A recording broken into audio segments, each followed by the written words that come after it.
আপনারা এর আগে অনেক ডিমের কারি বানিয়েছেন। আমার এই পদ্ধতিতে একবার ডিমের কারিটা বানিয়ে দেখুন, এর টেস্ট অসাধারণ আসবে। চলুন আপনাদেরকে আজকের ডিমের কারি বানিয়ে দেখাই। হ্যালো বন্ধুরা, আবার এসে গিয়েছি নতুন একটা রেসিপি নিয়ে। ঝাল ঝাল ডিমের কারি। ঝাল ঝাল ডিমের কারি বানানোর জন্য যা যা সরঞ্জাম লাগবে আপনাদেরকে একে একে দেখিয়ে দিই। আলু, পেঁয়াজ কুচি, আদা রসুন বাটা, কাঁচা লঙ্কা কুচি, টমেটো কুচি, তেজপাতা, ধনে পাতা, গোটা জিরে, এলাচ, লবঙ্গ, ডিম, চলুন চিনি। বন্ধুরা শুরু করা যাক।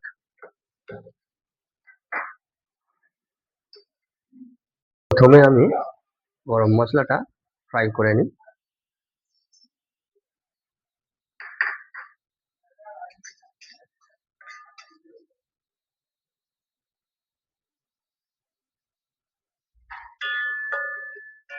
বন্ধুরা, মশলাটা ফ্রাই হয়ে গিয়েছে, এটাকে নামিয়ে নেব। নামিয়ে গুঁড়ো করে নেব। ডিমগুলো বয়েল করে নেব।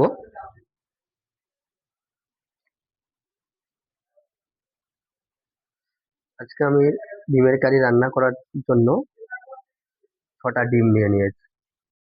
ডিমটা বয়েল হচ্ছে, তার ফাঁকে একটু আলুটা ফ্রাই করে নেব। ফ্রাই করার জন্য সরিষার অয়েল দিয়ে দিলাম। অয়েলটা গরম হয়ে গিয়েছে, আলুটা ফ্রাই করে নেব।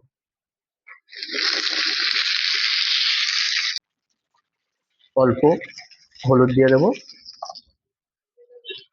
অল্প লবণ।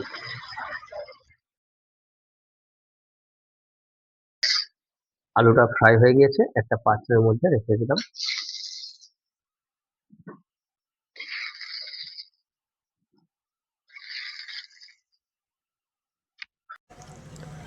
ডিমটা সিদ্ধ হতে আর একটু বাকি আছে।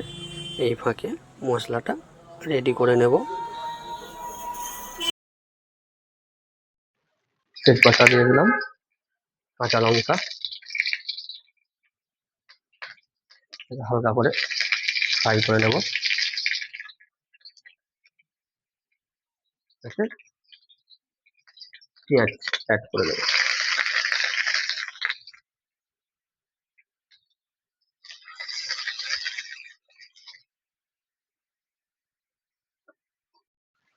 রসুনটা ফ্রাই করার জন্য দিয়ে দিলাম।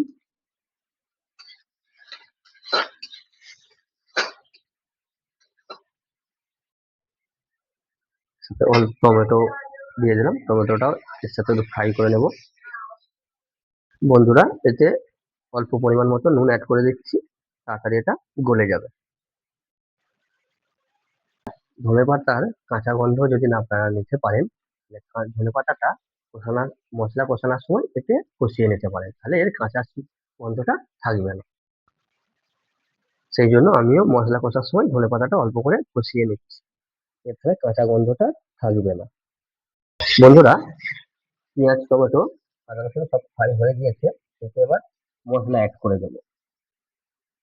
হাফ চামচ হলুদ গুঁড়ো, হাফ চামচ লঙ্কা গুঁড়ো,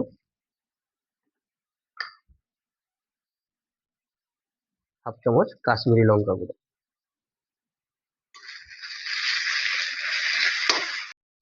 মশলা কষানোর সময় অল্প পরিমাণ মতো জল অ্যাড করে দেবো।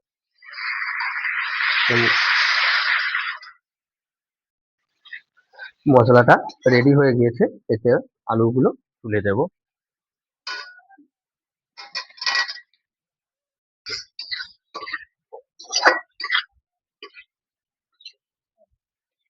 অল্প জল দিয়ে দেবো।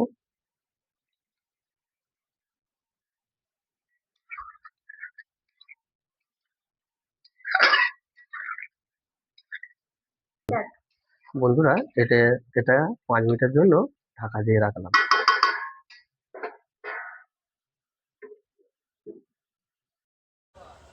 এই ফাঁকে ডিমগুলো ভালো করে ছাড়িয়ে নেব।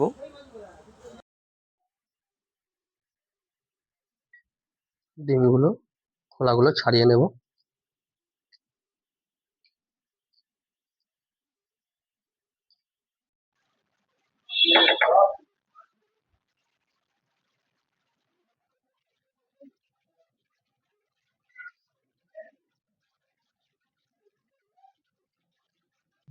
ডিমগুলোকে একটু ভালো করে কেটে নেবো, তাহলে মশলাটা এর ভেতরে ভালো যাবে।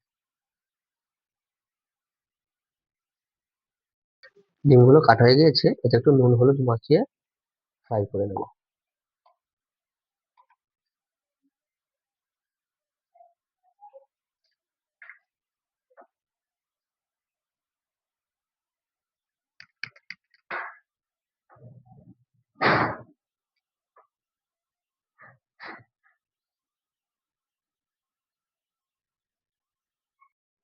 অয়েলটা গরম হয়ে গিয়েছে, ডিমগুলো ফ্রাই করে নেবো।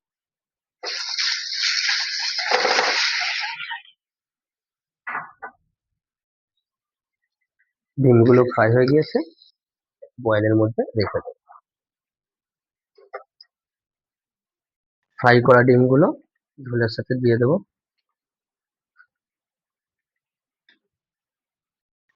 স্বাদ মতো চিনি দিয়ে দেবো। ধনে পাতাগুলো দিয়ে দেবো। আর ঘরে যে বানিয়েছিলাম গরম মশলা, সেটাও এতে দিয়ে দেবো।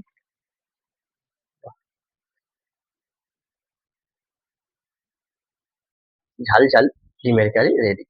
আপনারা অবশ্যই বাড়িতে বানিয়ে দেখবেন, খুব সুন্দর লাগে ভাতের সাথে আর রুটির সাথে, দুটোর সাথে খুব দারুণ মানায়। ডিমের কারি রেসিপিটা কেমন লাগলো কমেন্ট করতে ভুলবেন না। লাইক, শেয়ার আর আমার চ্যানেলে সাবস্ক্রাইব করে রাখুন নতুন নতুন রেসিপি পাওয়ার জন্য। Thank you.